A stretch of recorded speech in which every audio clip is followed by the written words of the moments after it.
Doctorcitos, ¿cómo están? Iniciamos con nuestra clase. Por el día de hoy tenían un pequeño trabajito, ¿no? A ver, vamos a pedir que nos explique alguno de sus compañeros. Al azar. Adelante, Isabel López. Enseguida los voluntarios. Isabel López, adelante.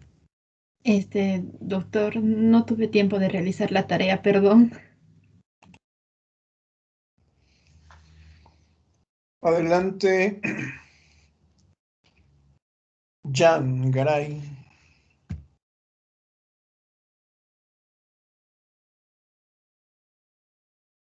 Disculpe, doctor, tampoco lo investigué. ¿Qué pasa, doctores?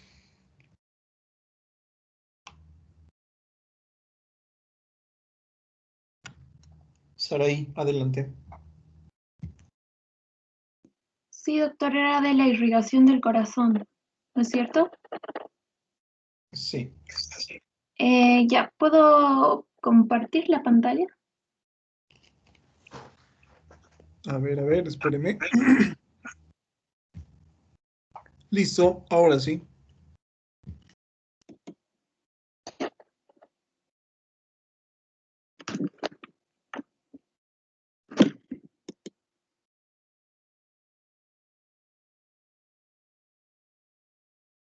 ¿Ya lo puede ver, doctor? Sí, ya podemos ver. Ya, entonces voy a iniciar con la presentación.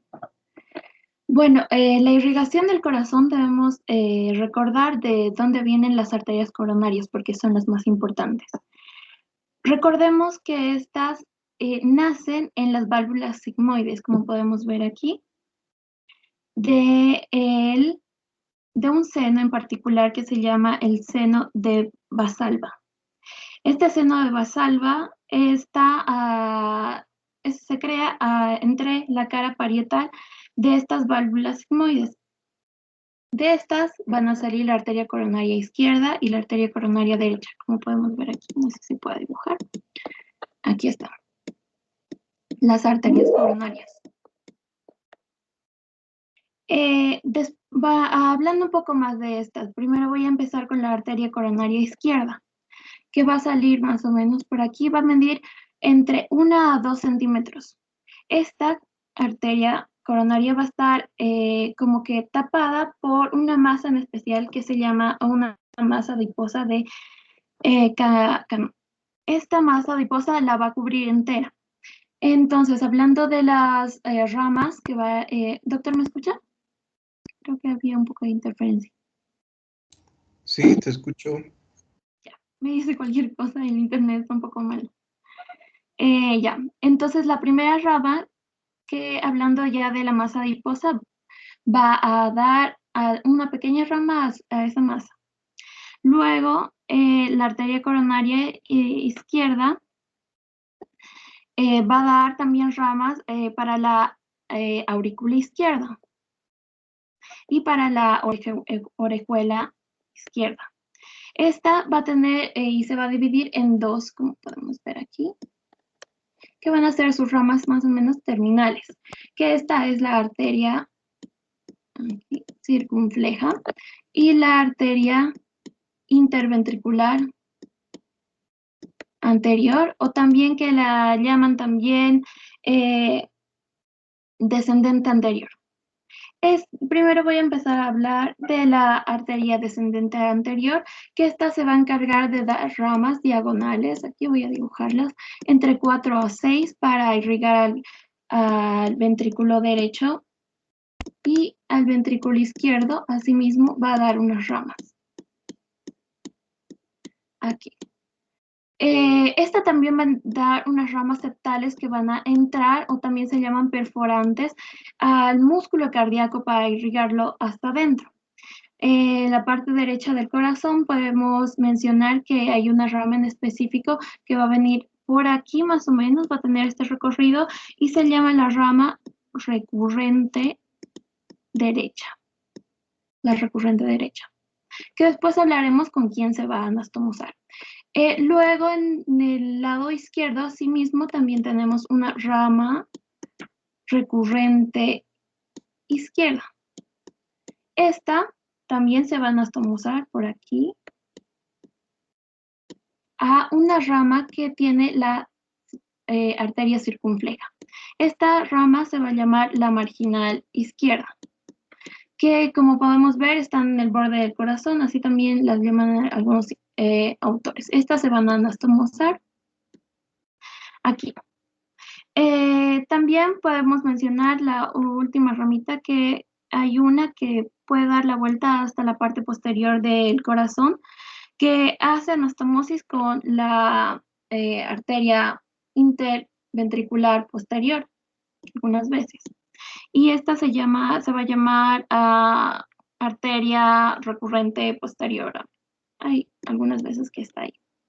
Luego, algunas ramas también que no tienen tanta importancia, pero las voy a mencionar. Está una rama que va a dirigirse al tronco pulmonar. También hay una rama de las arterias circunflejas, unas pequeñas ramitas que ayudan a irrigar también a la oricuela y a la aurícula izquierda. También unas ramas pequeñas descendentes que van a ayudar a irrigar al ventrículo izquierdo. Así, esta sería en la parte de la coronaria izquierda. Luego vamos a mencionar que por aquí más o menos sale la coronaria derecha.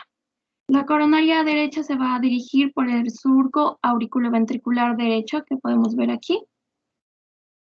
Y en este va a dar también unas ramas para la irrigación de la aurícula derecha y unas ramas descendentes también pequeñas que va a dar para irrigar al ventrículo derecho. Tenemos también a la otra que les prometí mencionar, que va a anastomosarse con la rama recurrente derecha, y esta se llama también marginal derecha, como el otro lado. Tenemos también una rama que también va a ir al tronco pulmonar y se va a anastomosar con la otra de la otra arteria coronaria, que se va a llamar, algunos autores la llaman como arteria infundibular. También tenemos una que nos puede interesar bastante, que es una rama que va directamente al nodo sinusal, y esta le irriga entre un 40 a 60%. También mencionar que hay una pequeña arteria de la rama coronaria izquierda que también va hacia el nodo sinusal y la irriga también en una menor proporción. Eso sería en la parte anterior. Voy a ir a la parte posterior, la cual continúa la arteria coronaria derecha con su segunda porción, que vemos que es esta. De esta va a salir una diagonal que se llama arteria diagonal posterior. Arteria diagonal posterior. También esta va a dar ramas ascendentes para seguir irrigando las aurículas, y ramas descendentes para irrigar los ventrículos. Esta luego en su tercera porción se va a doblarse la parte descendente y va a formar la arteria descendente posterior o interventricular posterior. Esta a su vez también va a dar muchas ramas diagonales que van en dirección del centro hacia afuera para seguir regando los ventrículos. En este caso, este más o menos sería el derecho, el izquierdo. Entonces va a seguir dando sus ramas. Como ya había mencionado, esta tiene a veces una anastomosis. Esta rama también interventricular posterior tiene también sus arterias septales que son perforantes y entran al músculo cardíaco. Aquí hay una rama que también se puede anastomosar con la otra parte de la arteria la anastomosis se llama anastomosis retroauricular. aórtica de Muset, que hay en algunas ocasiones. Luego, creo que esas serían las arterias más importantes que podríamos mencionar para el estudio, así no sea tan detallado o muy anatómico. Eso sería. Muchas gracias. Listo, muchas gracias. Bueno, si ustedes se han dado cuenta, cuando nosotros hablamos de este tipo de características anatómicas, son importantes porque también nos van a orientar a identificar qué parte de la estructura cardíaca se encuentra alterado, lesionado. ¿Sí? Tenemos a alguien más, creo. A ver, Jean Paul, adelante. Doctor, yo he averiguado, pero no realicé una presentación como tal porque estaba estudiando. A ver, adelante. Ya la pregunta que usted nos mandó para hacer la tarea era averiguar cómo se daba la irrigación tanto del endocardio como del pericardio. Como bien mencionó mi compañera Saraí, el, el pericardio va a estar más que todo irrigado por estas arterias coronarias, tanto derecha como izquierda, que se originan en la base de la aorta. Entonces, el endocardio va a estar irrigado por la misma sangre que contiene el corazón, o sea, es decir, por la sangre que proviene de las estructuras. Entonces, así se daría más que todo la irrigación tanto del pericardio y del endocardio. Es más que todo por el retorno venoso también el endocardio.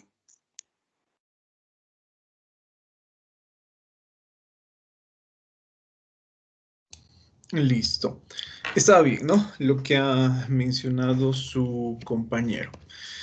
Bueno, a ver, ya viendo lo que es el tema que nos corresponde estudiar el día de hoy, vamos a ver si nos da el tiempo de realizar algunos casos clínicos.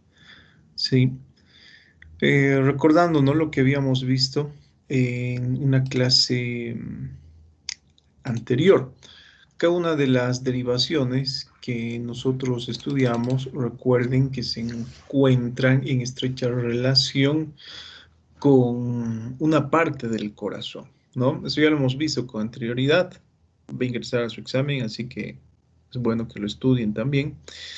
Y tomando en cuenta las características de la irrigación del corazón, miren, rescatando algunos puntos que ha mencionado su compañera, estas arterias, por ejemplo, que nos ha mencionado, si ustedes han prestado atención, proporcionan lo que es irrigación a la estructura cardíaca, pero desde fuera de la estructura cardíaca, ¿sí? Se encuentran fuera del corazón propiamente dicho, estas arterias, y se encargan de irrigar el corazón, pero de afuera hacia adentro. A diferencia de la parte interna también tiene que encontrarse irrigada. Pero tomando en cuenta lo que nos ha mencionado su compañero, ¿cómo es que nosotros tenemos irrigación de la parte interna del corazón? Tenemos la irrigación de la parte interna del corazón partiendo desde la cantidad de sangre que llega a la cavidad cardíaca como tal, ¿sí?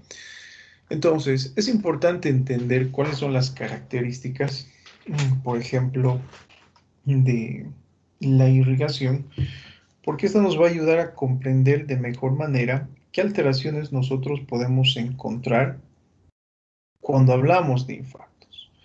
Recuerden que los infartos pueden ser infartos con elevación de segmento ST y sin elevación de segmento ST. A ver, les comparto la presentación y adelantándonos un poquito al estudio de estos infartos. Doc, una consulta, perdón. Adelante. Haciendo algunos ejercicios, precisamente para hoy día, hay algunos tipos de infartos que dice infarto antiguo. Sí, ¿Nos va a explicar eso más adelante? sí, Para eso tampoco vamos a ver más adelante. ¿no? Ok. Bueno, Gracias, doctor. cuando hablamos, por ejemplo, a ver, ya estamos viendo la presentación. ¿Nos hemos quedado en qué parte? Nos hemos quedado acá, ¿verdad? Infarto de miocardio Sí, con doc. elevación de segmento ST. Bueno, cuando realizamos el estudio de este tipo de infarto, doctores, fisiopatológicamente hablando, ya sabemos qué significa, ¿no? Ese segmento ST en supraesnivel. Me indica, les había mencionado lo que es, no están viendo, ¿no? La presentación. Se acaba No, de doctor. salir. No. A ver, espérenme unos segundos. Mientras va creando la presentación, doctores, ¿qué significa infarto de miocardio con elevación de segmento ST? Fisiopatológicamente hablando. ¿La oclusión es de qué tipo? Que existe daño en el tejido. Que en este Hay daño caso miocárdico. existe lo que es un proceso obstructivo total, les había mencionado, ¿no? De una arteria. Cuando hablamos, por ejemplo, de lo que es un infarto de miocardio sin elevación de segmento ST, es decir, con infradesnivel, recuerden que en este caso el proceso obstructivo es de forma parcial, ¿sí? Ahora, diferentes situaciones, y si ustedes han prestado atención a la clase de ayer, pueden desencadenar lo que es un infarto, ¿sí? Un proceso oclusivo de una arteria, pero también lo que es una arritmia. Bueno, generalmente cuando nosotros nos encontramos frente a un infarto, en este caso con elevación de segmento ST, como el que estamos observando acá, algo que me llama la atención, además de la oclusión total, es que este tipo de infartos, especialmente doctores, los infartos con elevación de segmento ST, se encuentran relacionados con arritmias. ¿Sí? Cualquier tipo de arritmia es capaz de producir este tipo de alteración. Elevación de segmento ST. Ahora, bueno, ya les voy comentando algo que nos va a ayudar a reconocer lo que es un infarto subepicárdico de un infarto que es subendocárdico. En un infarto subepicárdico existe electrocardiográficamente un segmento ST en supradesnivel. Pero ¿qué es lo que sucede con la onda T? La onda T es negativa. Es como un sub y baja, ¿sí? Infarto subepicárdico, ST arriba y T hacia abajo. Y en el infarto subendocárdico es todo lo contrario. Tenemos el segmento ST hacia abajo y la onda T hacia arriba, o picuda. Bueno, ¿cómo es que se producen ese tipo de alteraciones? Se producen tomando en cuenta lo que es, por ejemplo, la irrigación cardíaca. Vamos a relacionar con lo que hemos visto en una clase anterior. En caso de que exista una arritmia, doctores, que produzca lo que es falla ventricular, miren, no existe lo que es un llenado ventricular adecuado. Si no existe un llenado ventricular adecuado, ya sabemos a qué conlleva esto. Existe una reducción de la perfusión de oxígeno hacia órganos importantes, cerebro, corazón, riñones, ¿sí? ¿Qué creen que sucede con el flujo de las arterias coronarias? En caso de que no existe un llenado ventricular adecuado. También disminuye, ¿Se doctor. reduce? Lo que es una disminución, ¿sí? También va a existir lo que es una disminución. Entonces, si ustedes se dan cuenta, doctores, ante este tipo de alteración, podríamos decir que le pega al corazón por ambos lados, ¿sí? Tenemos, por ejemplo, lo que es una arritmia. En caso de una arritmia, miren, acá tenemos la cavidad. No existe lo que es un llenado ventricular adecuado. la diástole se va a encontrar comprometida, va a existir una reducción, en este caso del volumen latido, y como existe esa reducción del volumen latido, la cantidad de sangre que va a llegar a las arterias coronarias, en este caso hacia la región subepicárdica, también va a ser mínima. Entonces, es frecuente encontrar en este tipo de situaciones lo que es un infarto transmural. ¿Qué quiere decir infarto transmural? Que existe por un lado lo que es una disminución del flujo sanguíneo y por el otro lado también. ¿Sí? Entonces, debido a esa característica que les he mencionado, ¿qué es lo que sucede a nivel del músculo ventricular? Existe lo que es una alteración de todo el espesor del músculo ventricular. Por otro lado, doctores, miren, eso es lo que sucede en caso de una arritmia, ¿no? Observen. Es por eso que un paciente muchas veces presenta una arritmia. Ayer una de sus compañeras me realizaba este tipo de pregunta.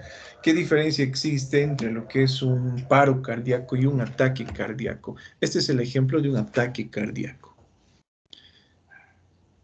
El paciente presenta una arritmia, existe lo que es este tipo de isquemia que produce una alteración de todo el espesor y eso es lo que produce muchas veces la muerte súbita del paciente. A diferencia de lo que existe, por ejemplo, en un proceso obstructivo. Supongamos que existe esa plaquita o ese trombo que se ha generado a nivel de la coronaria derecha, ¿sí? La coronaria derecha, bueno, le va a dar irrigación al corazón de fuera hacia adentro. Bueno, esas arterias, por ejemplo, se van a ramificar y van a ser capaces de penetrar lo que es el músculo ventricular hasta cierto punto. ¿Sí? Es por eso que cuando muchas veces nos encontramos frente a lo que es un proceso de tipo obstructivo que sea capaz de originar el infarto, tenemos mucho tiempo para actuar todavía. Recuerden el ejemplo que les he puesto de esta señora, ¿no? Que han pasado aproximadamente 12 horas para que reciba atención médica. ¿Sí? ¿Eso por qué? Porque recuerden que en este caso la alteración es obstructiva. La alteración no se encuentra o no es producto de una arritmia. Entonces le va a llegar sangre, podríamos decir, al corazón de forma normal y se va a mantener la irrigación del otro segmento, es decir, de la parte interna de la estructura cardíaca. ¿Sí? Eso es lo que nosotros vamos a encontrar acá. Entonces la característica, si ustedes observan, del infarto subendocárdico es que nosotros encontremos este tipo de onda T picuda o alta, pero asociado muchas veces o casi siempre a lo que es una depresión del segmento ST. ¿Sí? Ya sabemos qué significa esto. ¿Qué significa esa depresión del segmento ST? Una obstrucción parcial que no está causando daño.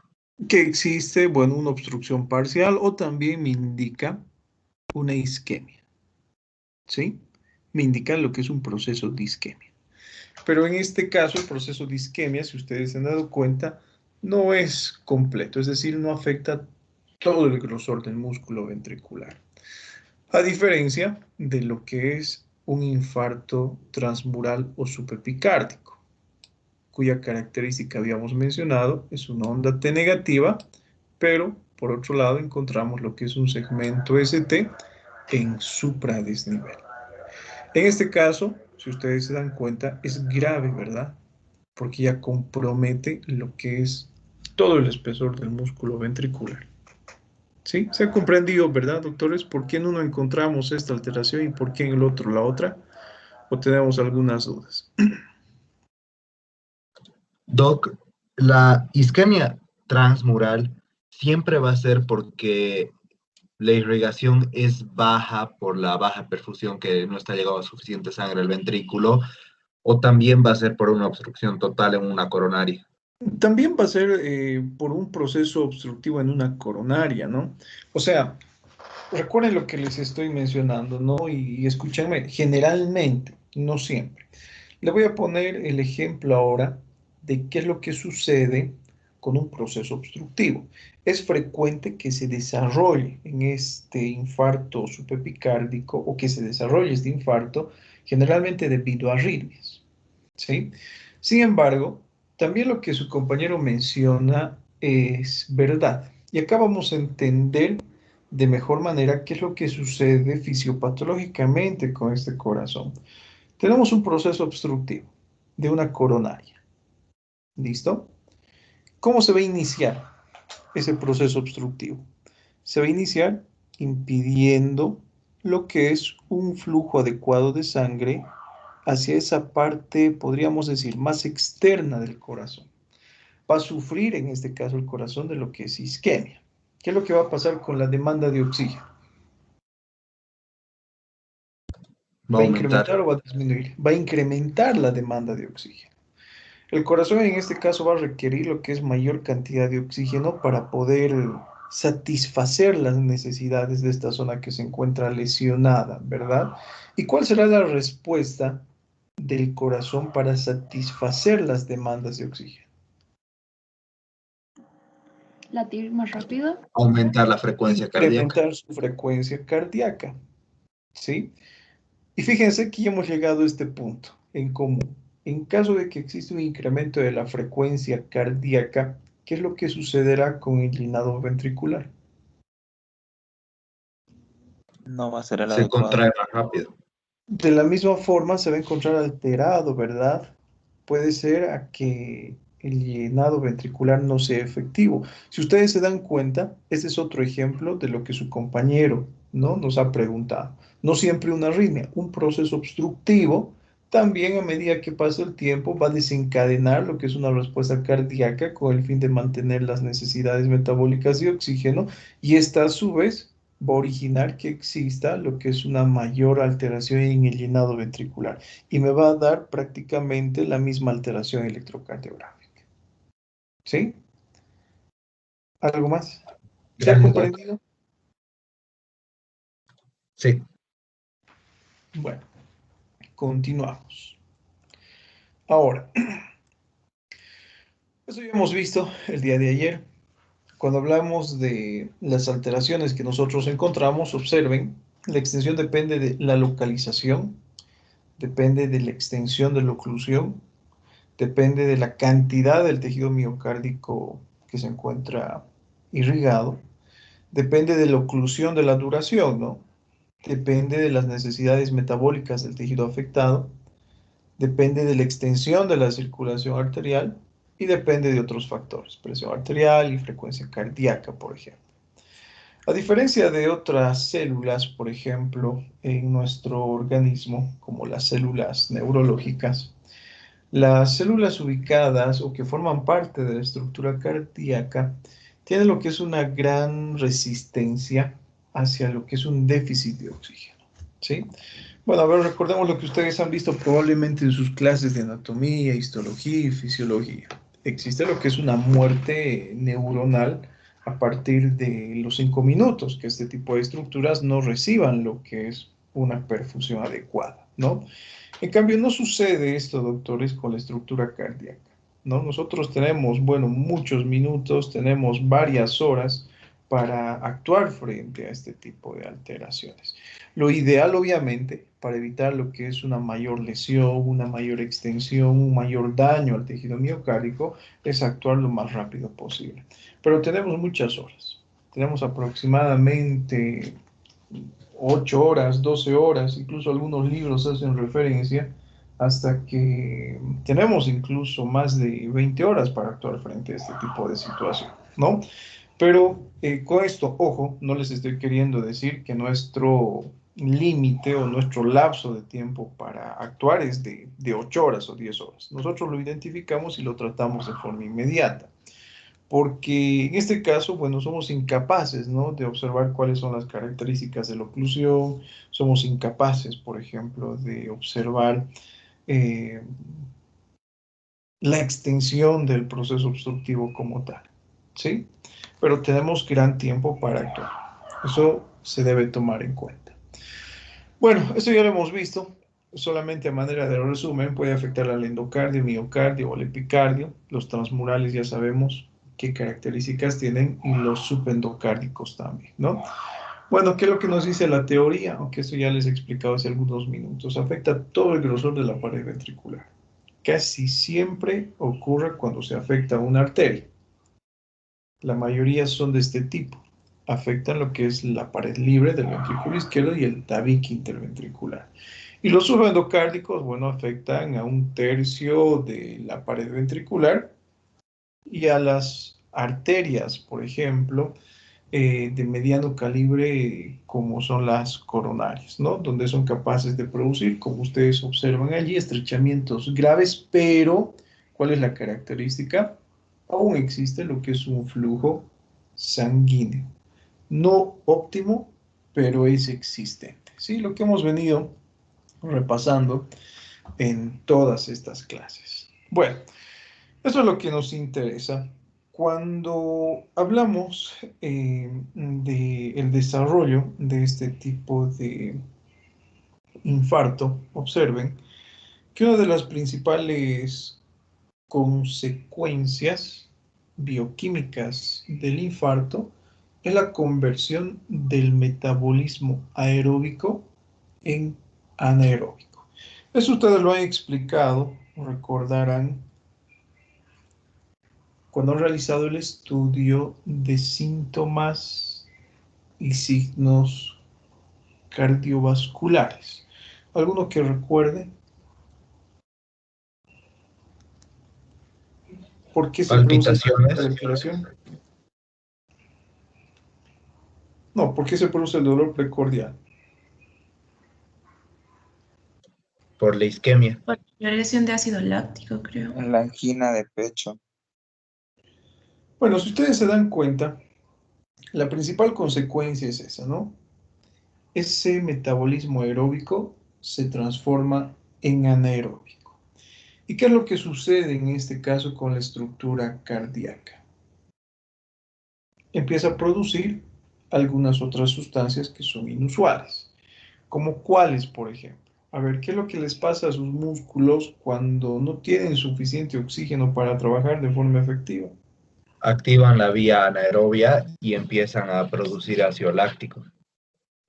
En este caso, por ejemplo, existe, ¿no?, lo que dice su compañero, lo que es la formación de ácido láctico. ¿Y cuál es el problema de este tipo de alteración? Hace que se fatigue la estructura cardíaca y eso es lo que posteriormente nos lleva a lo que es un paro cardíaco en este tipo de alteraciones. Si ustedes observan el segundo punto, ¿qué es lo que les dice? Debido a este tipo de alteración bioquímica, existe lo que es una pérdida de la función contráctil del corazón. Fíjense, 60 segundos después de haberse iniciado el proceso fisiopatológico que es el cambio del metabolismo aeróbico en anaeróbico, existe lo que es pérdida de la función contráctil. Y debido a la pérdida de la función contráctil, ya adelantándonos a otro tema que vamos a estudiar en un futuro, es que el paciente pierde la capacidad, o el corazón del paciente pierde la capacidad de contraerse de forma efectiva. Y eso es lo que genera muchas veces un estado de shock. Y el shock frecuente en este tipo de pacientes que presentan infartos es el shock cardiogénico. Eso lo vamos a estudiar más adelante. Bueno, ¿qué es lo que sucede, por ejemplo? Miren que después de este tiempo existen algunos cambios celulares, ¿no? Entre estos cambios celulares, como ustedes pueden observar, tenemos el agotamiento de glucógeno, tenemos lo que es el edema mitocondrial, ¿sí? Ahora, este tipo de alteraciones, como ustedes están observando, son reversibles, siempre y cuando nosotros actuemos de forma inmediata. Este tipo de cambios celulares que ustedes están observando se desarrollan, bueno, en un periodo de tiempo mucho más prolongado, ya no segundos, sino varios minutos. Entonces, para que nosotros logremos revertir, por ejemplo, este tipo de situación, este tipo de alteraciones celulares propiamente dichas, lo mejor es actuar, en este caso, de forma temprana. ¿Y cómo actuamos? ¿Cuál es el tratamiento en sí? Ya adelantándonos al tratamiento, ¿no? De forma general, nosotros tenemos que permitir que exista un flujo sanguíneo adecuado. Y el mejor tratamiento, doctores, es la intervención coronaria percutánea. Es lo mejor.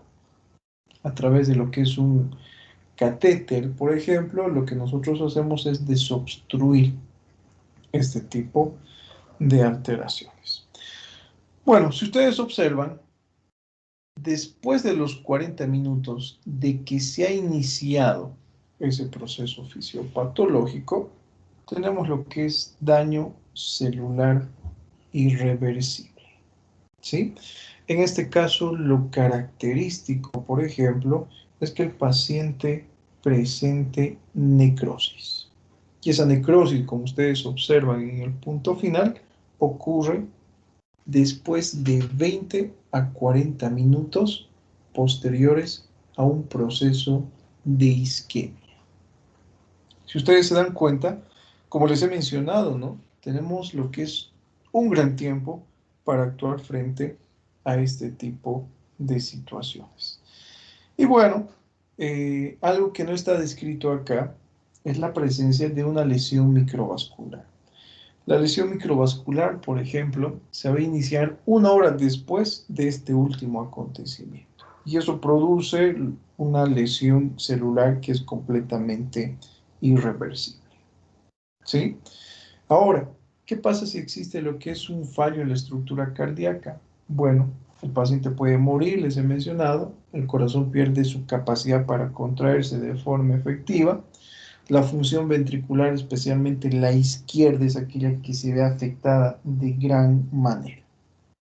Bueno, ¿alguna duda o pregunta acá?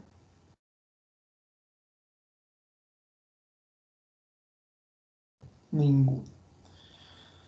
Observemos cuál es la clínica. La clínica, doctores, es similar a la que hemos descrito con anterioridad. Ya sabemos que puede existir muerte súbita, el dolor es intenso, constrictivo, aplastante, sofocante, retroesternal, tiene el mismo patrón de irradiación.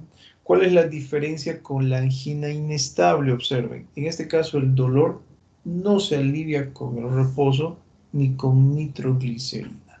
Recuerden que la angina inestable, el dolor muchas veces no se alivia con el reposo, ¿sí? La angina estable sí, aquella que se alivia con mayor frecuencia con el reposo.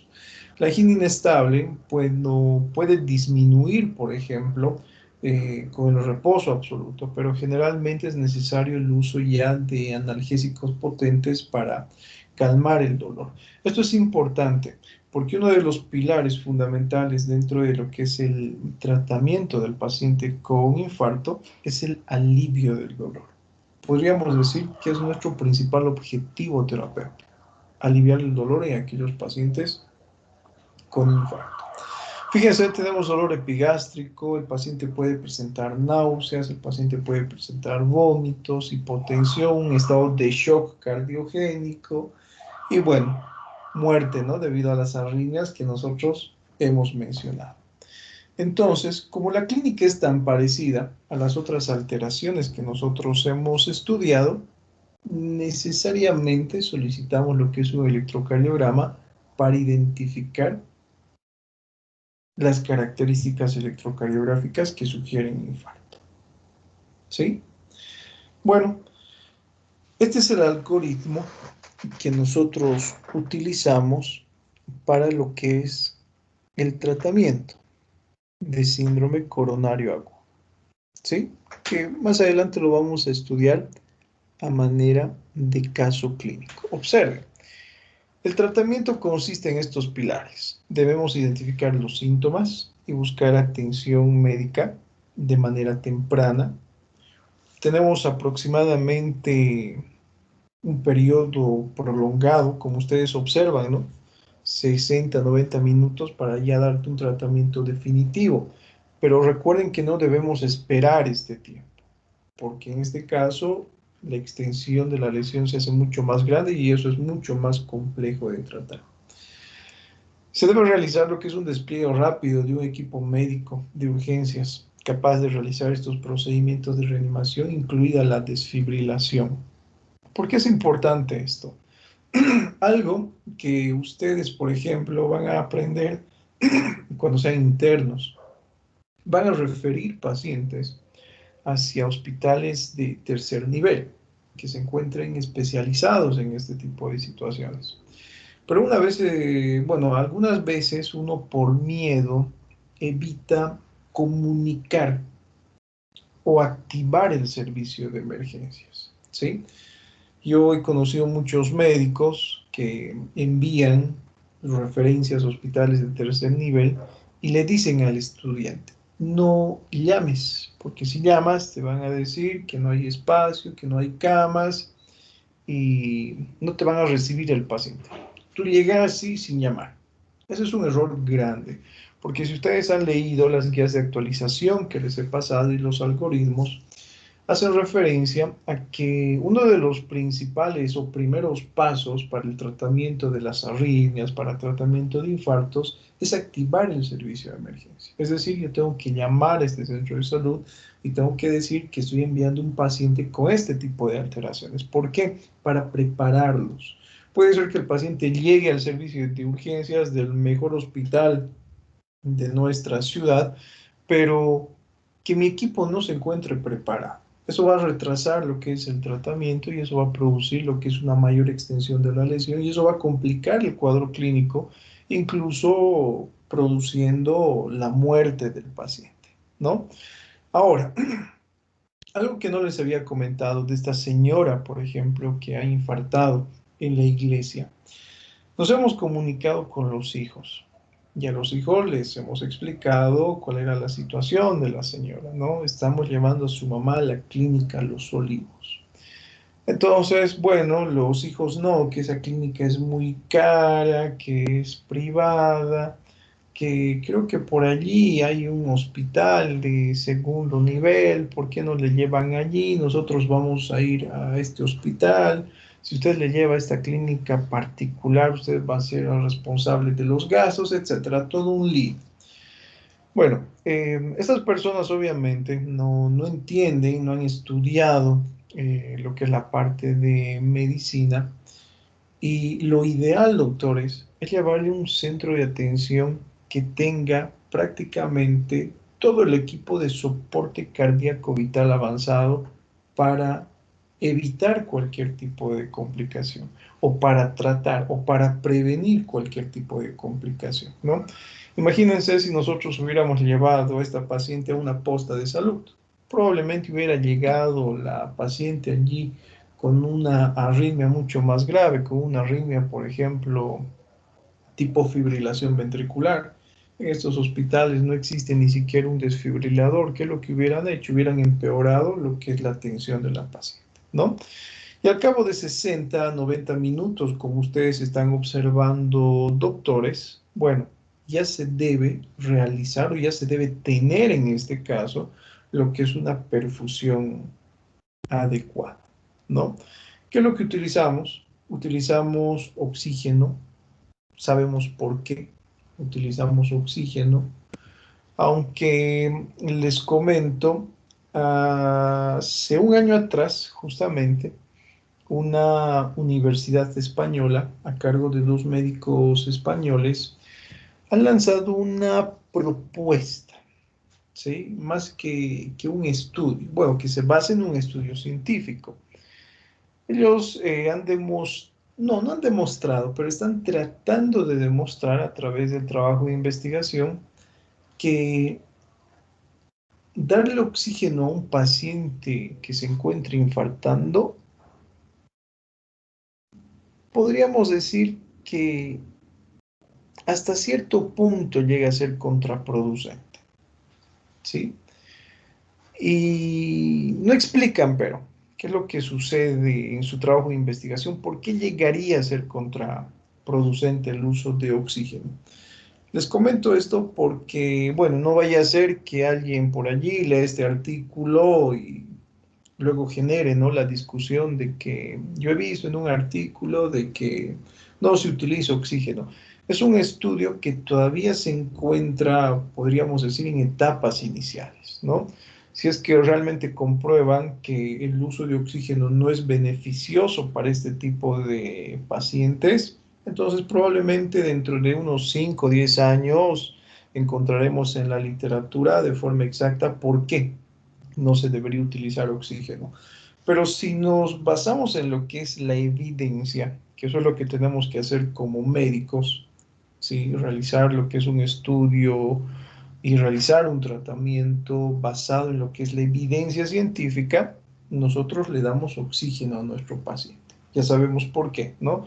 Disminuye la perfusión de oxígeno e incrementa su demanda. Este mismo estudio que les estoy comentando, de la misma forma hace referencia a que el tratamiento con fármacos trombolíticos como la aspirina, como por ejemplo la heparina, como la nitroglicerina, etcétera, tampoco son muy efectivos, ¿sí? Pero recuerden que es un estudio nuevo. Sin embargo, es verdad que hasta cierto punto no vamos a producir una respuesta rápida e inmediata en el paciente. Para que se desarrolle este tipo de alteración, el paciente ha presentado la formación de estas placas inestables por años. Entonces, la aspirina, el clopidogrel, por ejemplo, no son fármacos milagrosos que van a eliminar los procesos obstructivos, ¿no? Ayer ya su compañero nos estaba mencionando. Yo voy a sospechar en este tipo de alteración que existe agregación plaquetaria, depósito de fibrina, fibrinógeno, etc. Entonces, lo que yo tengo que hacer es evitar la agregación plaquetaria para evitar lo que es una mayor extensión del daño. Ahora, si bien se ha comprobado hasta cierto punto que es poco beneficioso el uso de este tipo de fármacos, es mejor otorgarlos que no otorgarlos. Obviamente existen contraindicaciones, ¿no? Si mi paciente fuera, por ejemplo, alérgico a este tipo de fármacos, entonces no los utilizamos. Pero el tratamiento ideal, como les había mencionado, el tratamiento ideal es la intervención coronaria percutánea. ¿Sí? Ese es el tratamiento ideal. Ahora, recuerden lo que les he mencionado. Nuestro principal objetivo terapéutico es evitar el dolor en el paciente. Porque si el paciente sufre dolor, y en este caso el dolor es sumamente intenso, puede originar lo que es un shock de tipo neurogénico. ¿Sí? Entonces, ¿cómo yo alivio el dolor? Puedo aliviar, en este caso, utilizando fármacos como la hidroximorfina o como la morfina. Y recuerden, ¿no? Al paciente también le duele el corazón porque existe lo que es acumulación de ácido láctico debido a esa conversión bioquímica, debido a esa conversión del metabolismo aeróbico en anaeróbico. ¿Y por qué se produce eso? Por un incremento de la frecuencia cardíaca. Entonces yo puedo otorgarle a este tipo de pacientes beta bloqueadores. ¿Sí? Eso es lo característico, doctores, en cuanto al tratamiento. En cuanto a la nitroglicerina, los nitratos y nitritos tienen lo que es un efecto vasodilatador. Bueno, y acá se explica por sí solo por qué utilizamos, ¿verdad? Recuerden que este tipo de alteraciones se producen por estrechamientos o procesos obstructivos. Entonces, al otorgar lo que es un fármaco vasodilatador, de alguna forma se puede mejorar lo que es la perfusión hacia estructuras diana, ¿no? Sin embargo, ¿qué es lo que sucede con este tipo de fármacos? Son capaces de disminuir el retorno venoso. En otras palabras, son capaces de disminuir la poscarga.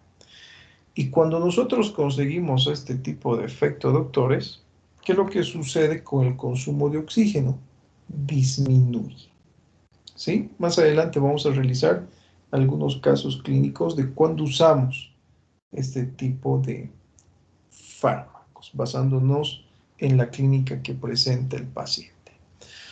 Siempre, como ustedes están observando acá, solicitamos un electrocardiograma de 12 derivaciones. ¿Por qué es lo ideal? Porque de esta forma nosotros vamos a poder identificar en qué caras se encuentra el infarto.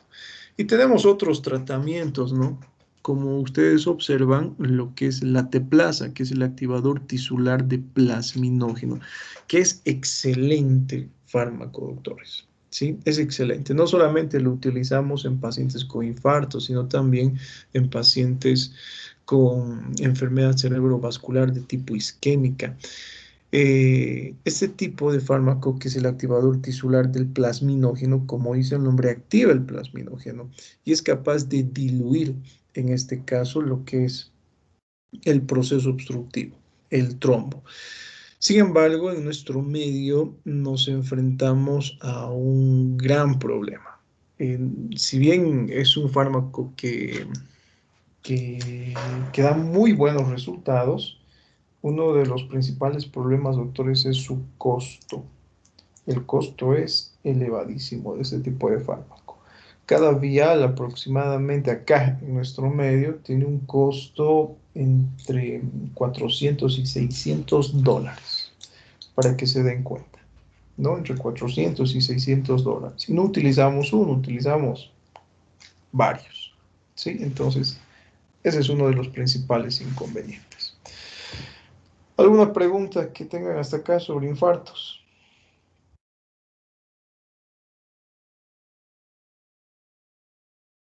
Se han dormido, doctorcitos. Doctor, disculpe, ¿qué fármaco dijo que disminuye la postcarga y consumo de oxígeno también? Nitroglicerina. Gracias. ¿Qué más, doctores? ¿Qué más? ¿Qué De más? momento, claro, doc. ¿Ustedes creen que podríamos otorgarle dopamina o dobutamina a este tipo de pacientes? No, doc, sería muy contraproducente. ¿Por qué? Porque, o sea, según recuerdo lo que usted nos mencionó, que usamos la dopamina para estimular el trabajo cardíaco como si estuviera haciendo actividad física el paciente, para tomar un cierto tipo de electrocardiograma. Y si acá en estos cuadros usamos dopamina, va a causar más daño que bien porque el corazón va a estar sobreexigiéndose. Listo, ¿no? Lo que dice su compañero. Está bien. Bueno, cuando hablamos de la cardiopatía isquémica crónica, la angina estable, que ya hemos mencionado qué características tiene, y tenemos la angina de Prinzmetal, ¿sí? No lo vamos a mencionar más, recuerden, ¿no? Sin embargo, se desencadena con el esfuerzo físico, emociones y se alivia con el reposo total. Desaparece el dolor de forma completa con el reposo total o con el consumo de nitroglicerina.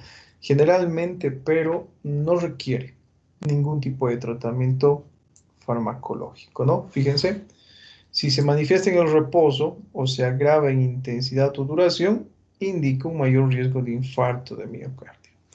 Y cuando hablamos de la angina de Prinzmetal, bueno, que se denomina angina variante, hasta el momento no existe, podríamos decir, una teoría que nos explique exactamente por qué se produce este tipo de alteración. Existen muchas teorías. Bueno, más que teorías son hipótesis, ¿no? De cómo se produce este tipo de alteración.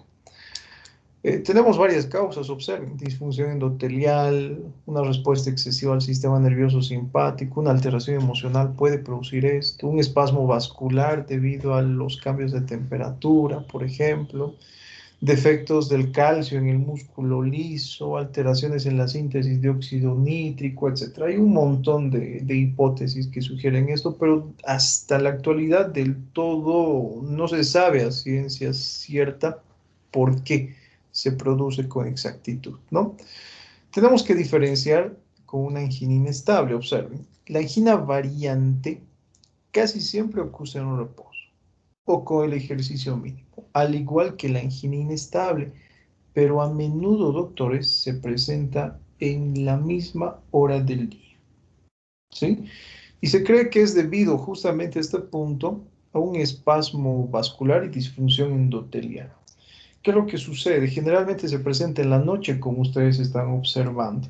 Y en estas épocas del año, mayo, junio, julio, es frecuente que dentro de la práctica clínica acudan con frecuencia este tipo de pacientes. ¿Por qué? Por las modificaciones de la temperatura ambiental, ¿no? Uno está expuesto al frío y ¿qué es lo que sucede con las extremidades? Presentan lo que es vasoconstricción. Ustedes van a observar esto, ¿no? Especialmente en sus manos y en sus pies. Adquieren una coloración pálido cianótica debido a lo que es la temperatura ambiental. Y lo mismo sucede con la estructura cardíaca. El paciente se expone a estas temperaturas bajas, existe lo que es contracción vascular y con el consiguiente proceso fisiopatológico que hemos mencionado, ¿no? Observen, dentro de un electrocardiograma podemos encontrar alteración del segmento ST, las ondas T picudas, inversión de las ondas US y alteraciones de frecuencia. En este caso, el examen físico es el que nos va a ayudar a diferenciar entre una angina inestable y una angina variante. Preguntas, doctorcitos. Doctor, entonces esta variante de Prince-Metal es infrecuente, ¿verdad? Sí, mira,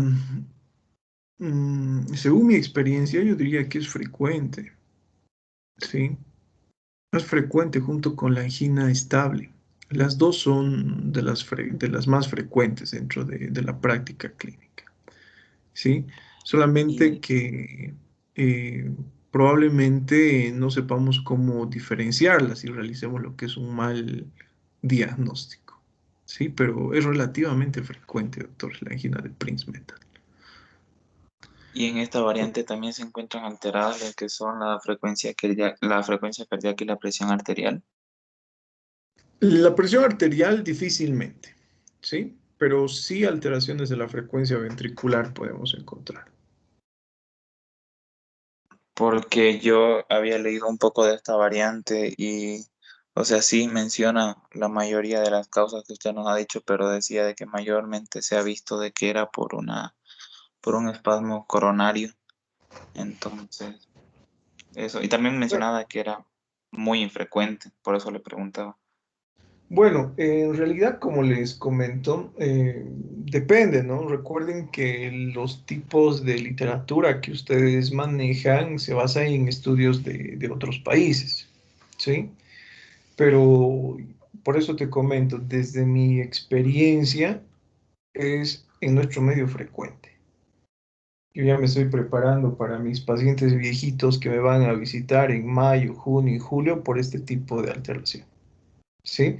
Y hemos explicado, ¿no? La causa, generalmente y probablemente la hipótesis o la teoría que se acerca más a este tipo de alteración es el espasmo coronario, ¿no? Es la constricción coronaria debido a estos cambios en la temperatura ambiental, ¿sí? Ahora, si hablamos, por ejemplo, de este tipo de alteraciones a nivel mundial, doctores, es una de las principales causas de muerte. O sea, si te das cuenta, no es tan infrecuente.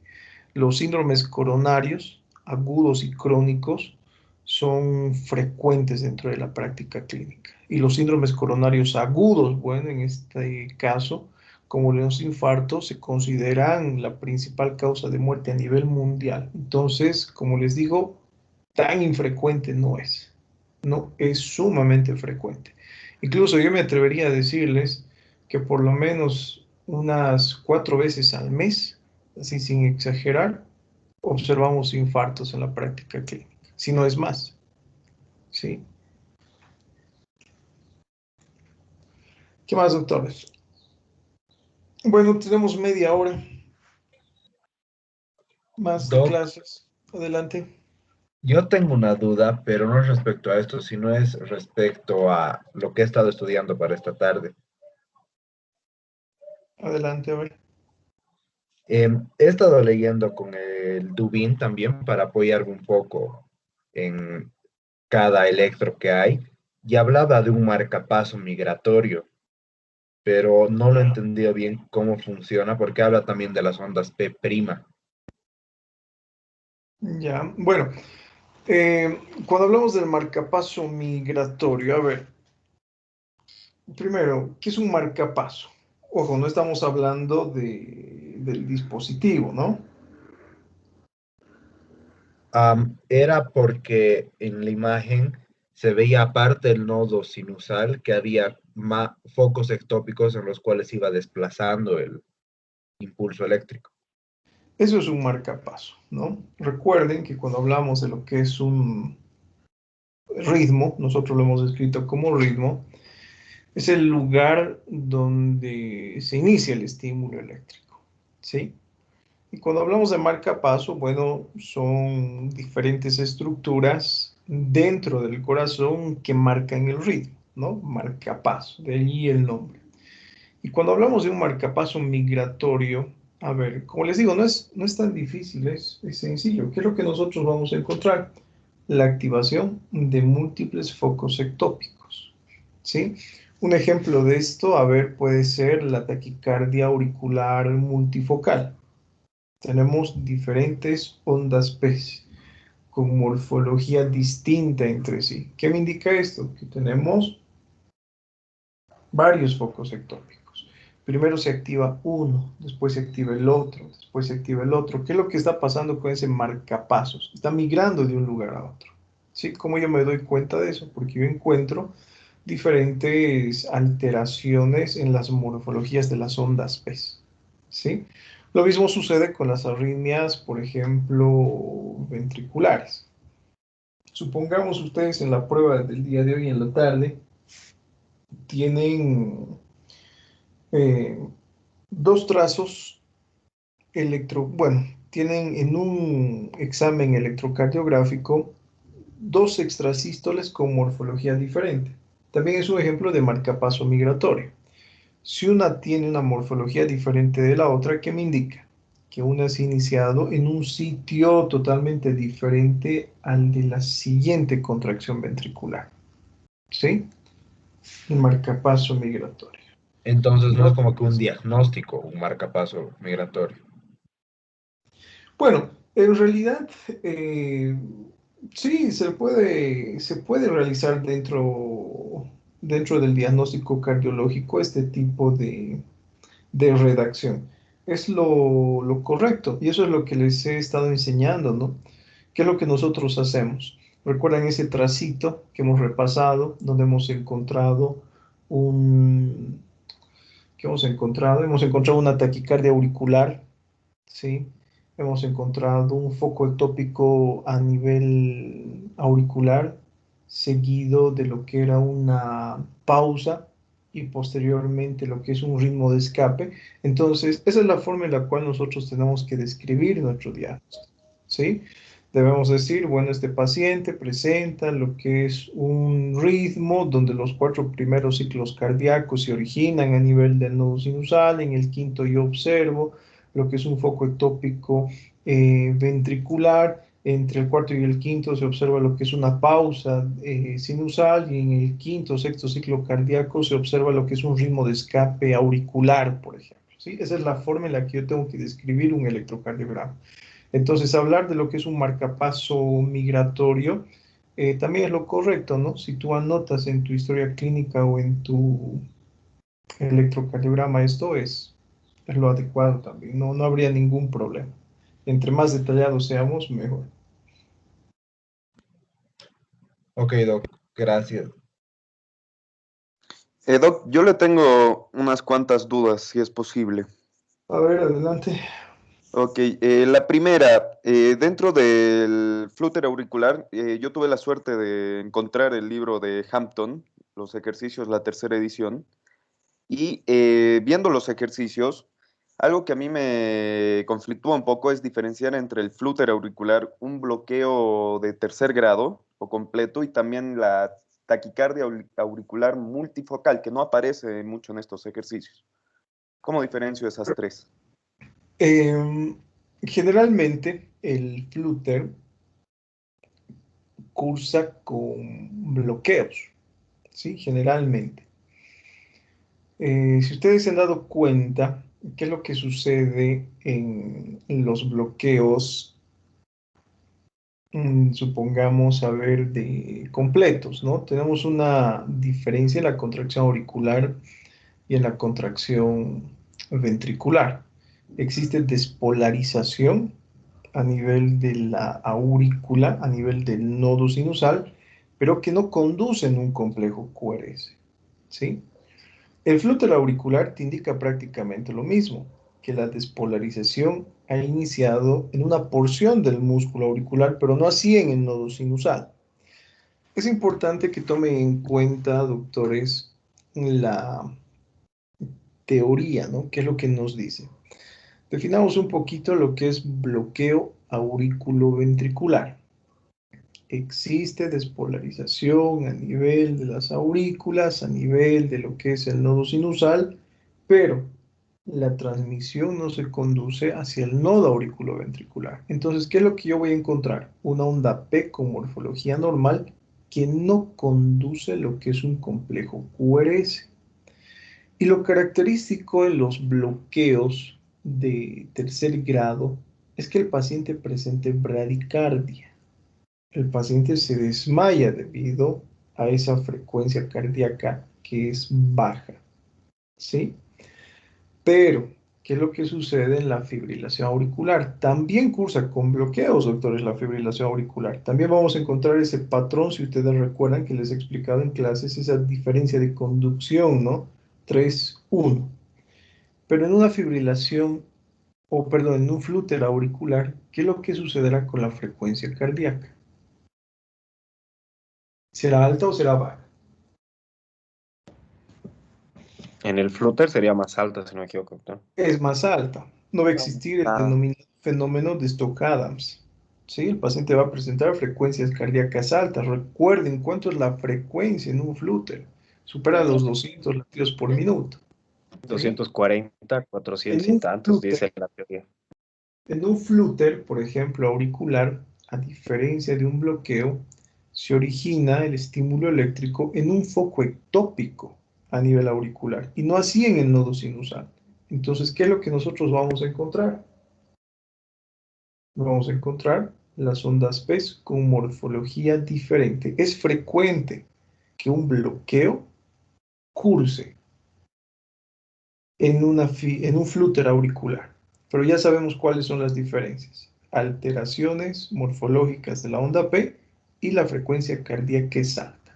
En un bloqueo de tercer grado, muchas veces se conserva la morfología de la onda P, ¿sí? Existe lo que es un ritmo de escape, si ustedes recuerdan, porque no existe conducción a nivel ventricular y las frecuencias son bajísimas. Esas son las diferencias, doctores. Y con la taquicardia auricular multifocal, bueno, mira, si tú te has dado cuenta, el flúter auricular cursa con una conducción que es tipo 3-1, 4-1, ¿verdad? ¿Eso qué quiere decir? Que tienes 3 ondas P, 4 ondas P que conducen un complejo QRS. Pero, ¿qué es lo que sucede en la otra alteración, que es la taquicardia auricular multifocal? La conducción entre aurículas y ventrículos guarda la relación, es 1-1. ¿Sí? ¿Se comprende, doctor? Eso no se comprende. A ver, voy a ¿Cómo dibujar dijo? aquí. 1-1, perdón. ¿Cómo dijo, Doc? Voy a dibujar en mi pizarra. A ver. Que tendría que haber una relación, ¿verdad, doctor? Digamos, una onda P seguido de un complejo QRS y luego una onda P y seguido QRS, Claro. algo a lo que Por entiendo, ¿verdad? ejemplo, miren, les voy a poner el ejemplo de lo que les he mencionado. El flúter, por ejemplo, tiene esta característica. ¿Sí? Y se repite lo que es el ciclo. Y otra vez. Listo. Si ustedes se dan cuenta, la conducción acá es 4-1. ¿Sí? En acá también, bueno, 4-1. Acá también la conducción es 4-1. Las frecuencias cardíacas en este caso son altas. Existe lo que es un incremento de la frecuencia cardíaca. ¿Sí? ¿Cuál es la característica? Es un tipo de arritmia que tiene su origen a nivel supraventricular. Entonces, otra característica es que los complejos QRS, en este caso, sean estrechos o sean angostos. ¿Sí? Esa es la característica. Cursa con bloqueos, doctores, cursa con bloqueos. Fíjense, 4-1, 4-1, 4-1. Esta onda P no está conduciendo. Complejo QRS. Esta tampoco, esta tampoco. Una sí está conduciendo. ¿Cuál es la diferencia con el bloqueo de tercer grado, por ejemplo? Existe contracción. En este caso, a ver, perdón, lo voy a borrar. Existe contracción a nivel auricular, ¿sí? Pero no existe contracción a nivel ventricular. Entonces encontramos esto, ¿sí? Y como no existe contracción a nivel ventricular, existe lo que es la formación de un ritmo de escape. Entonces, la frecuencia cardíaca acá no es alta. La frecuencia cardíaca, más al contrario, es baja. Una característica. Es un tipo de alteración que se ha originado por algún defecto en la conducción entre aurículas y ventrículos. Si tú observas la relación, por ejemplo, acá, también podríamos decir que es 4-1. Sin embargo, tenemos una frecuencia cardíaca baja y tenemos lo que es un complejo QRS, en este caso, ancho. Eso es lo característico de los ritmos de escape ventriculares que se presenten en los bloqueos de tercer grado, que son completos. ¿Sí? Porque si el paciente no presentara este ritmo de escape, se desmaya y se muere. Es frecuente entonces el ritmo de escape a nivel ventricular. ¿Sí? Se nota la diferencia. ¿Y qué es lo que sucede en una taquicardia auricular multifocal? Tenemos una onda P, supongamos, normal, que conduce un complejo QRS. Tenemos la otra onda P alterada en su morfología, que conduce un complejo QRS. Tenemos otra onda P alterada en su morfología, que conduce otro complejo QRS. Y otra onda P alterada en su morfología, que conduce un complejo QRS. Si tú te das cuenta, la relación en este caso es 1 y 1. ¿Qué me indica esto? Esto, por ejemplo, es lo que su compañero nos ha mencionado, ¿no? Hace un momento, es un marcapaso migratorio.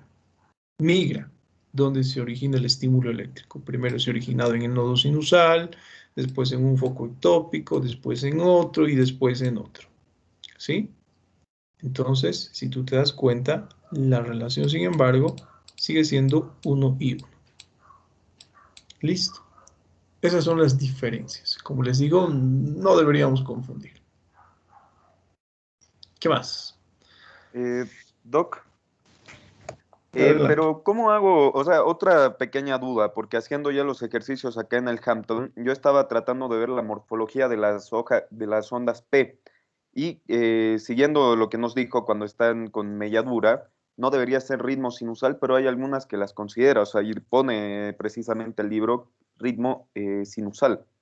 Por eso también las mismas melladuras yo las consideraba en vez del flúter auricular 2-1, lo consideraba más que nada el TAM. Bueno, les comento algo. Hay un tipo de alteración que probablemente sea lo que, lo que te está confundiendo, ¿sí? Hay un tipo de alteración que se denomina P sobre T, ¿sí? ¿En qué consiste, por ejemplo? Tú tienes lo que es la onda T, ¿sí? Y se forma la onda P de esa manera. Y después existe lo que es la formación del complejo QRS. Probablemente este ritmo te está presentando ese libro, ¿sí? Probablemente. Es un fenómeno que es frecuente en pacientes deportistas, en pacientes con taquicardia sinusal, por ejemplo, ¿sí? Probablemente eso es lo que te haya presentado, ¿no? Ahora, esto es un poquito más complejo. Esto seguramente lo verán en sus clases de, bueno, ni siquiera de cardiología. Yo me atrevo a decir que lo van a ver en la especialidad, este tipo de alteraciones. Eh, los bloqueos, por ejemplo, eh, tipo 2.1, pueden cursar de esta forma. Miren, el día de ayer, el día de ayer, mientras estaba buscando algunos trazos electrocardiográficos para ustedes, he observado un tipo de alteración así, ¿no? Tenía esa onda T, tenía esa onda P sobre onda T, tenía la onda P y tenía lo que es el complejo QRS, ¿sí? Si ustedes observan a simple inspección, les va a parecer, bueno, normal o probablemente algún defecto en la repolarización, etcétera. Pero para mí esto ya es un bloqueo 2.1. ¿Sí? Porque yo estoy observando que esta onda P que se encuentra escondidita acá corresponde a lo que es excitación a nivel auricular. Y esta también. Tenemos dos ondas P por lo que es un complejo QRS.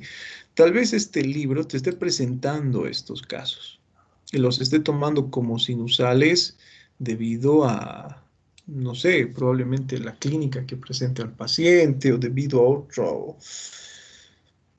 otro trazo observable, por ejemplo. Gracias, Doc. Probablemente tendría que ver el electrocardiograma para verificar, ¿no? Doctor, disculpe, Adelante. ¿el síndrome de Adams es lo mismo que el bloqueo de tercer grado o No, cuál es no es la lo mismo. diferencia? No, no es lo mismo. Cuando hablamos de lo que es el fenómeno de Stokes-Adams, consiste en la alteración del estado de conciencia del paciente de forma súbita, se desmaya, ¿sí? ¿Eso dónde encuentras? En el bloqueo auriculoventricular de tercer grado, ¿sí? Es una En, manifestación en clínica. ese, perdón, doctor, en ese ataque de Stoke Adams es normal, digamos, digamos que pueda tener cierta intolerancia al ejercicio, como decía Kroll-Port, si no me equivoco. Sí, claro, ¿no? Imagínate que tú le obligues a un paciente con bloqueo AB completo a que realice actividad física. Se va a desmayar porque su respuesta ventricular no va a ser efectiva. Gracias, doctor. Doctor, entonces, o sea, el síndrome de Stoke-Adams no se puede ver en el electrocardiograma. No, el fenómeno de Stokes-Adams se manifiesta clínicamente, ¿sí? Ahora, de poder verse, doctora, podría verse, pero tendrías que realizar lo que es un estudio, podríamos decir, mm, no sé, intencional, probablemente. A ver, te pongo el siguiente ejemplo. Supongamos que tu paciente ya está internado, ya se encuentra en la unidad de cuidados intensivos y está hablando, normal, ¿sí? Resulta que él sufre de un bloqueo auriculoventricular de tercer grado que ya tiene un implante, ¿no? Tiene un marcapasos y falló su marcapasos, ¿sí? El paciente está hablando y se desmaya mientras está hablando contigo, que eres su doctora tratante. Y tú ves esto en el monitor cardíaco, la presencia de ondas P y ausencias de complejos QRS, ¿sí? En ese tipo de situación, tú observas, por ejemplo, la presencia de ondas P que no conducen complejos QRS asociado a que el paciente ha cursado con esa alteración del estado de conciencia, se ha desmayado, Stokes-Adams, ¿sí? Puede observarse. Pero dentro de la práctica clínica, doctores, yo les comento que evidenciemos a un paciente así con esto, mucha suerte debemos tener, ¿no? Generalmente ya cuando llegan al hospital ya desarrollan lo que son ritmos de escape, ¿sí? Pero si esa fuera la situación, esa va a ser la coincidencia entre el electrocardiograma y la clínica que presenta el paciente. Puede observarse de esta forma. Ah, ya, doc, gracias. que me confundí porque estaba leyendo el Vélez y decía que el bloqueo de tercer grado es el mismo que, o sea, lo trata como el síndrome de Stock-Adams. Entonces esa era mi duda. Gracias, doctor. Claro, cursa con esto, ¿no? ¿Qué más, doctores? Doc, Doctor, una disculpe, duda más. Adelante, adelante.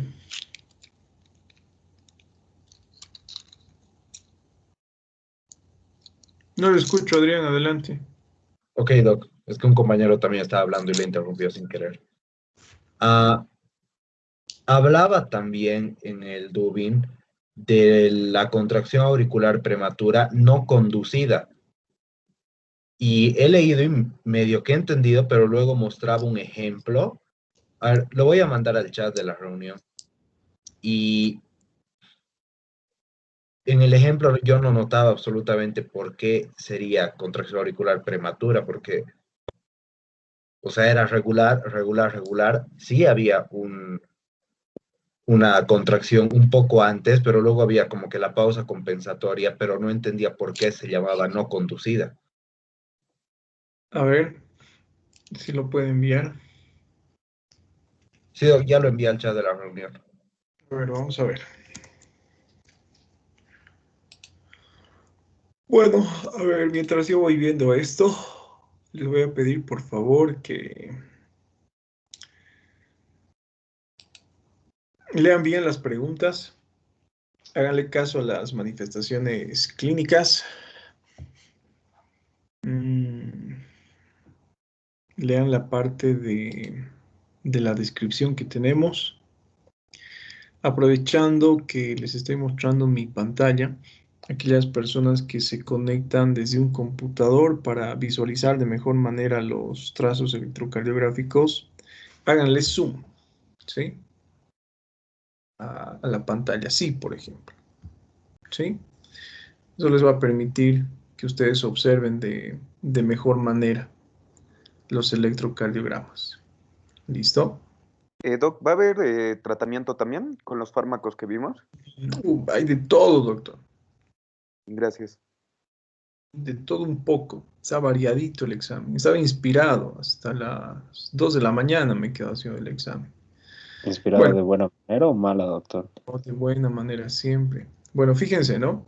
Le hacen zoom así. He revisado los trazos electrocardiográficos y todos son visibles, todos se pueden observar, no hay la excusa de que no se puede observar, de que se ve borroso y no. Cada trazo me he dado la molestia de estudiarlos de forma detallada. El estudio lo he realizado de forma detallada, como si yo también me estuviera evaluando. Entonces, háganle zoom así a la pantalla, ¿sí? Algunos estudiantes, por ejemplo, el año pasado me decían, he perdido mucho tiempo descargando las imágenes para poder visualizar, para hacer zoom, etc. No hagan eso porque realmente van a perder mucho tiempo, ¿sí? Entonces, directamente haciéndole zoom hacia la pantalla, ustedes observan. Aquellos que se conectan, por ejemplo, desde celulares, bueno, tienen esa facilidad, ¿no? Es mucho más simple realizar ese procedimiento para que visualicen. Su examen va a durar 50 minutos, son 40 preguntas y entréguenlo por lo menos 5 minutos antes de que se cierre el horario establecido, ¿no? Porque si algunas veces, por ejemplo, bueno, algunas veces ya pasó, si es que ustedes no entregan su examen a tiempo, lamentablemente, doctores, tienen que rendir su examen rezagado, ¿sí? Ahora, siempre existen situaciones, ¿no? De eso también ya les había comentado el primer día de clase. Tomen sus previsiones. Especialmente ahora que estamos pasando clases a través de la modalidad virtual, el pretexto del estudiante siempre es de que mi internet justamente ha fallado en el horario donde debería entregar la prueba, ¿no? Y esto ya lo estoy observando desde la presentación de sus trabajos. Si ustedes vieran el chat, por ejemplo, justo el día sábado, doctor, a las 23:59 que estaba enviando mi trabajo, ha fallado mi internet. O me han cortado, o ha llovido, o ha hecho viento, o se ha cortado la luz. Pero tenía una semana para trabajar, doctor. Sí, pero a mí me gusta enviar a último tiempo, doctor, a último momento. Entonces no hay excusas. Tomen sus previsiones. Puede haber este tipo de eventualidades, obviamente. Tomen sus previsiones, ¿sí? Compren megas, listo, para que no les falle su conexión a Wi-Fi, por ejemplo, ¿sí? Para que tengan lo que es una conexión más estable. Programen sus teléfonos celulares, ¿no? Los teléfonos celulares les permiten utilizar Wi-Fi y megas al mismo tiempo para tener lo que es una conexión más estable, etcétera. Entonces, tomen las previsiones necesarias, doctores, para que no suceda este tipo de alteraciones. En caso de que les sucediera,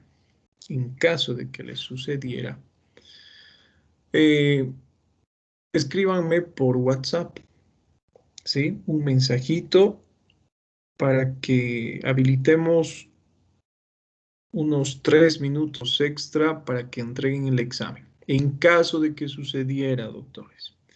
El año pasado, por ejemplo, los exámenes eran a las 6:45, terminaban a las 7:30 y los estudiantes a las 8:30 me escribían y me decían, ¿puede habilitar para que entreguen mi examen? No, pues imposible, ¿no? Que después de 2 horas le esté habilitando la plataforma, no se puede.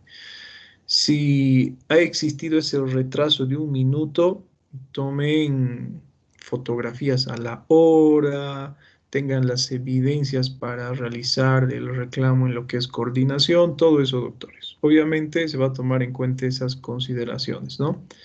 No por 1 minuto se les va a anular la prueba, pero me avisan así de forma inmediata.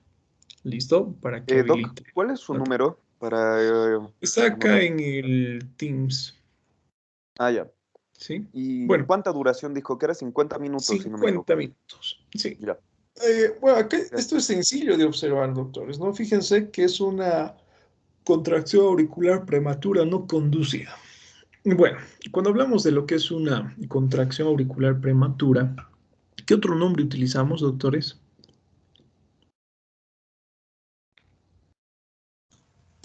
¿Extrasístole? ¿Extrasístole?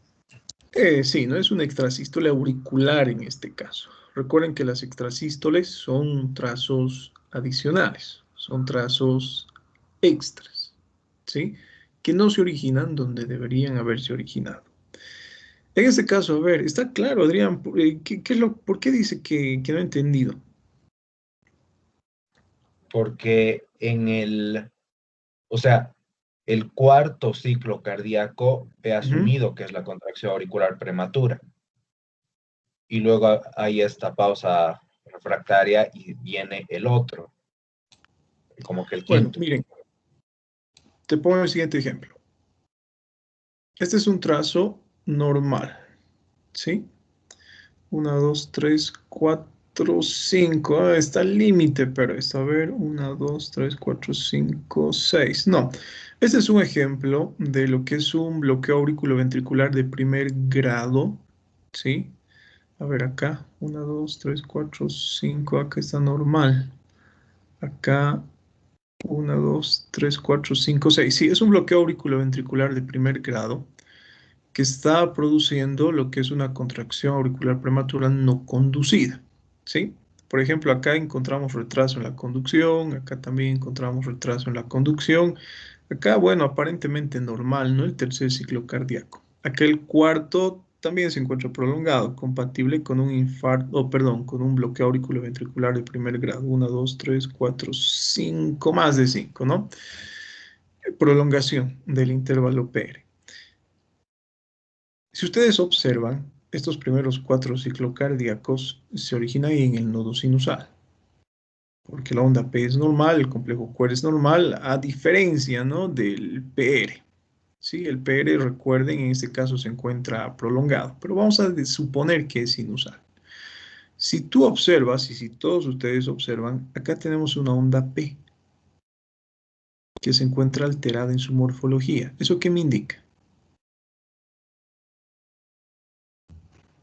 Que el estímulo hay un eléctrico es foco originado ectópico. en un foco ectópico, ¿sí? Esta es la extrasístole auricular, ¿sí? Esta es la extrasístole o contracción auricular prematura.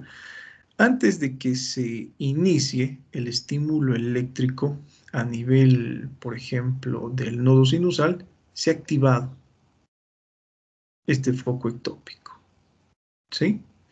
¿Y por qué no es conducido? ¿Por qué decimos que es una contracción auricular prematura no conducida? Porque no conduce un complejo QRS. El complejo QRS debería encontrarse acá, más o menos, ¿sí? Donde está la manito. Y existiría una pequeña pausa compensatoria, ¿no? En el caso de que sea conducido. Pero en este caso es no conducido porque no existe un complejo QRS.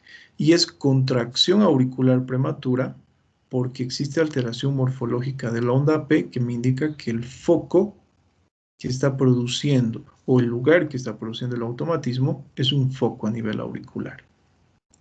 ¿Sí? Ahora sí, Ya, doctor. ahora sí se entiende o no. Sí, mejor. ¿Qué Doctor, y una más? pregunta. Me llamó la atención que pareciera o si están las ondas T invertidas. Sí, en este caso sí, ¿no? Existe lo que es inversión de las ondas T. Bueno, hay que ver qué derivación es esta, porque no podemos hablar de un infarto, ¿no? Puede ser absolutamente normal, perdón. Y también tenemos que saber cuál es la edad del paciente. En pacientes jóvenes, en pacientes pediátricos, por ejemplo, es normal encontrar la inversión de la onda T. ¿Sí? Entonces, fíjense que la historia clínica, ¿no? Es importante acá. Acá sí que no me atrevería a decir cuál es la causa de esa onda T negativa. ¿Qué más, doctores? ¿Qué más? Nada más, bueno, les llamo lista. Doc, Nos aprovechando, despedimos. ¿cómo es la Adelante. taquicardia de complejos anchos, si no me equivoco, eran estrechos, no me acuerdo? Hay una taquicardia de complejos estrechos, creo. Sí. Eh, ¿Cuál es su? o sea, la duda es si, a ver, ¿me podría explicar esa taquicardia, por favor? Porque ¿cómo la diferencio de las otras que ya vimos? Bueno, cuando hablamos de las taquicardias de complejos anchos, como dice el nombre, ¿no? Complejo, el complejo QRS es ancho, doctor. Y cuando hablamos de la taquicardia de complejos QRS estrechos, los complejos QRS son estrechos. Obviamente, para esto nosotros tenemos que saber cuáles son las características normales de un complejo QRS, cuánto mide en tiempo, ¿sí? Cuánto mide en tiempo. Es otra recomendación que les doy también para su prueba. No confundan lo que es voltaje con tiempo, ¿sí? Bueno, esa es la diferencia, doctor, nada más. A ver, vamos a tratar de Gracias. dibujar.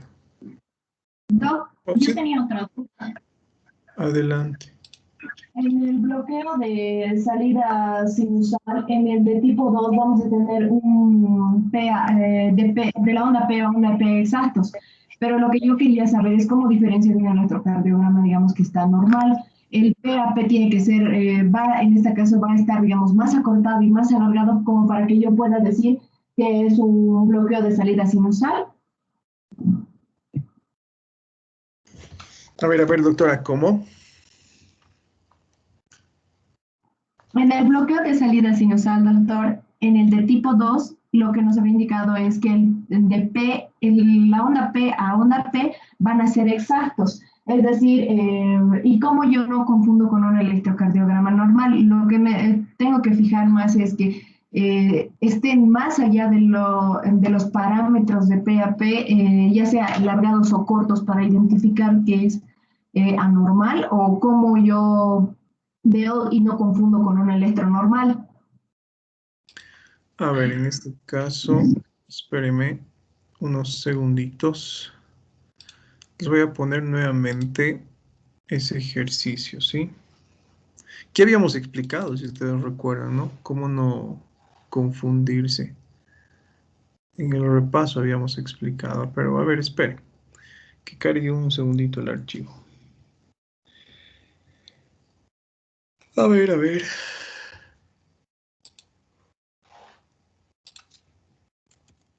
¿Dónde está el bloqueo? Taquicardia sinusal. Acá está.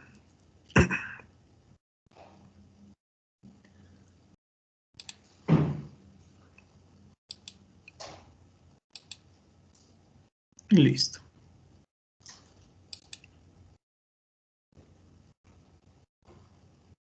Ya. Bueno, cuando hablamos del bloqueo de salida sinusal, fíjense, intervalo entre P y P acortado.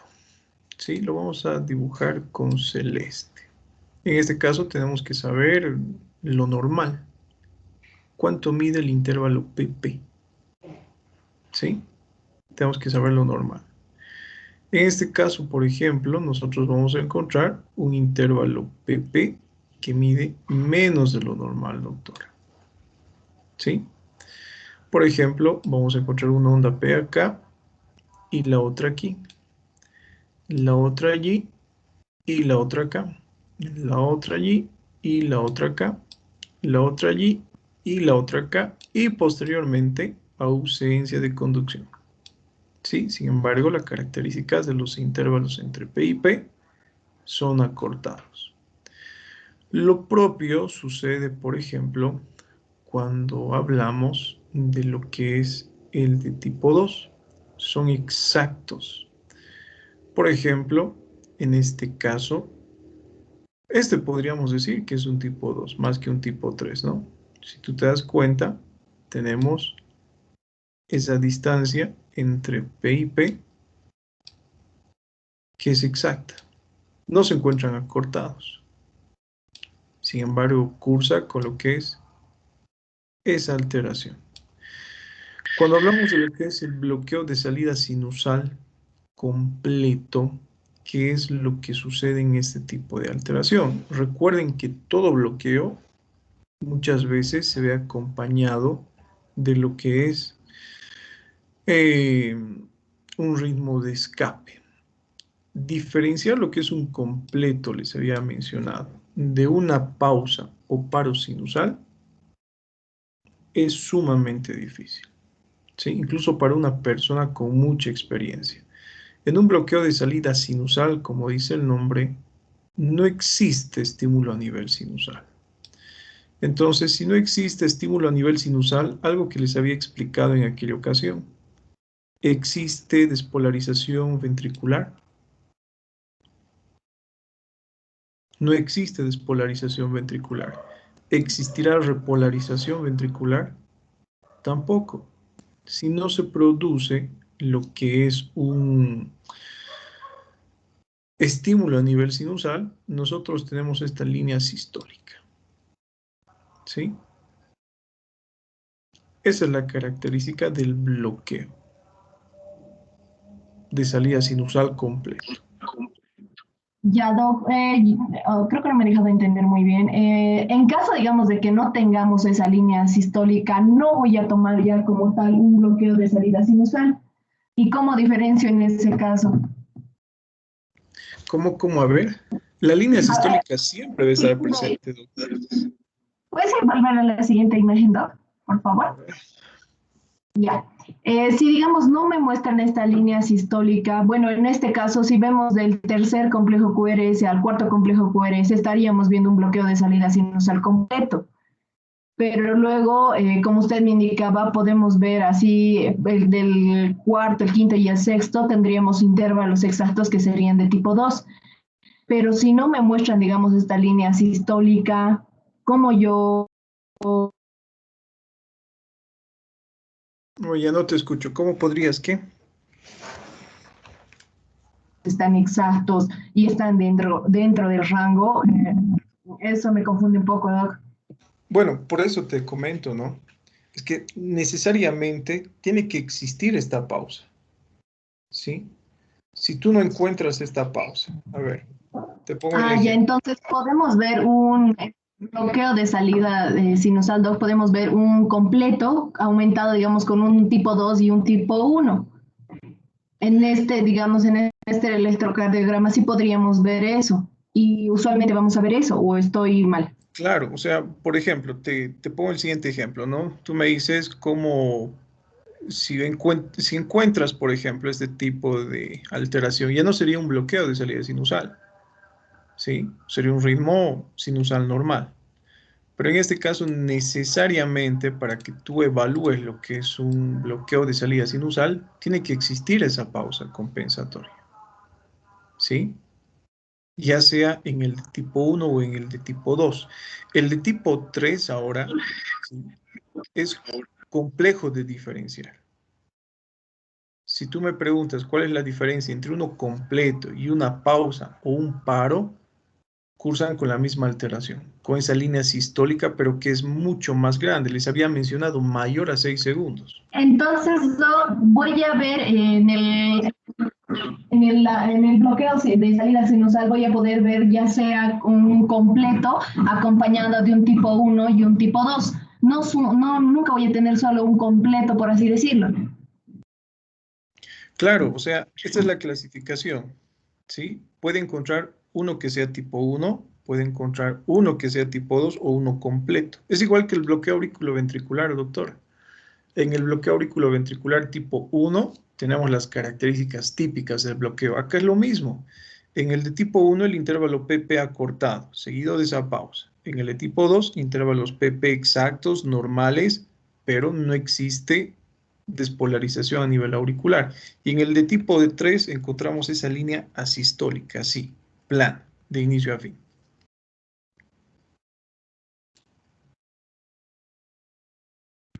Ya, Doc, entonces como que creo que ya lo he entendido. Podemos tener un bloqueo de salida sinusal completo, pero también vamos a observar uno de tipo 2 o también puede ser uno de tipo 1, como nos estaba indicando acá, digamos. Entre el tercero y el cuarto sí tenemos un completo y entre el cuarto y el quinto tendríamos unos intervalos exactos. No. Lea la teoría, ¿qué es lo que nos dice? ¿Sí? Por Ausencia ejemplo, de, digamos, en el completo podríamos ver entre... Esto hace referencia, el trazo que usted está observando acá es típico del bloqueo de salida sinusal tipo 2, no es completo, ¿sí? Cuando hablamos completo, ¿qué es lo que nos dice la teoría? No existe estímulo que se origine a nivel del nodo sinusal. Si es que no se origina el estímulo eléctrico a nivel del nodo sinusal, por eso la pregunta, ¿existe despolarización de ventrículos? O sea, sí, Doc, sí, yo veo despolarización de los ventrículos, sí hay. No, pero es que no está entendiendo. En un completo, doctor, en un completo no existe, ¿sí? No existe lo que es estímulo a nivel del nodo sinusal. Ya, Doc, es que la anterior vez yo había notado el Lo voy a otro como... dibujar con un corazoncito, ¿sí? Le voy a dibujar con un corazoncito. Lo que está con rojo va a hacer referencia a la forma en la cual se transmite el impulso eléctrico de forma normal a través del corazón. Pero si yo hablo de lo que es un bloqueo completo de salida sinusal, ¿qué quiere decir? Que el impulso se está bloqueando acá, ¿sí? A nivel del nodo sinusal. Entonces, no existe despolarización del nodo sinusal. Si no existe despolarización del nodo sinusal o no existe excitación de este nodo, ¿existe conductividad? Tampoco existe conductividad, ¿sí? Si no existe lo que es este tipo de despolarización o excitabilidad a nivel del nodo sinusal, ¿existirá lo que es excitación del nodo AB? Tampoco. ¿Existirá lo que es despolarización del tabique? Tampoco. ¿Existirá despolarización de la rama derecha? Tampoco. ¿De la rama izquierda? Tampoco. ¿Existe repolarización? Tampoco. No existe estímulo eléctrico. Y por lo tanto encontramos esta línea asistólica que me indica ausencia de excitación eléctrica a través del corazón. ¿Sí? Eso es lo que sucede en el bloqueo completo. Este no es un bloqueo completo, este es un bloqueo tipo 2, donde los intervalos PP son normales, son exactos, no son acortados, miden lo que tienen que medir. ¿Sí? En este caso, en el completo, no existe ninguna onda P y por lo tanto no existe funcionamiento eléctrico del corazón. Y la línea es así, asistólica. Por eso les había mencionado en esa clase, diferenciar lo que es un completo con lo que es una pausa o un paro sinusal, especialmente con un paro, es imposible. No se puede. En ambos vamos a encontrar prácticamente lo mismo. Porque en el bloqueo de salida completo existe un paro sinusal. Dejó de estimularse el nodo sinusal. Bueno, ahora sí les llamo lista. Doctor, una pregunta. ¿Los que expusimos la tarea, ¿valdrá algo de nota? Vamos a ver. Vamos a ver. Me va a dar su nombre por si acaso. ¿Sí? Ya, muchas gracias, doctor. Y es 29, ¿no?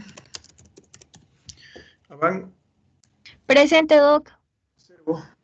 Presente, doctor. Gote. Presente, doc. Arraya. Presente, doc. Arral. Presente, doctor. Barriga. Presente, doctor. Bilbao. Presente. Castellanos. Presente. Daza. Presente, doc. Encinas. Encinas, presente, doctor. Ferreira. Presente, doc. Flores. Presente, doc, y la tarea me dijo. Listo. Flores Navia. Presente. Gamboa. Presente, doctor. Garay. Presente, doctor. Gómez. Presente. Gutiérrez. Presente, doctor. Gutiérrez. Presente. Silvestre. Presente, doctor. José. Presente, doc. Guaita. Presente, doctor. Hurtado. Presente, doctor. Hice también la tarea, no sé si valga. Ibarra. Presente, doctor. Loaiza.